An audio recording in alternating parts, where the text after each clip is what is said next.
出現坐骨神經痛，仲會咳一聲就漏尿。呢兩個情況就係指向身體嘅地基出現問題，而引起呢個問題嘅唔同情況。呢個地基就係骨盆底肌，佢好似一張吊床咁，托住你嘅膀胱、子宮同埋腸臟。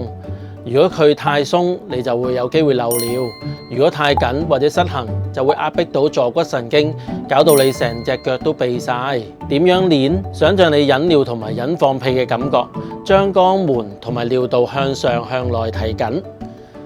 記住唔好夾大髀，唔好忍氣，收緊3秒，放鬆3秒，每一組做10次。注意，如果你本身底盤肌已經好緊，過度收緊會引起更加痛。呢個時候要學識點樣放鬆。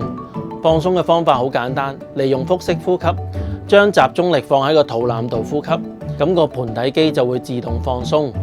想知道你係太鬆或者太緊，適合做咩運動？快啲揾你嘅教練或者專業嘅醫療人員了解下啦。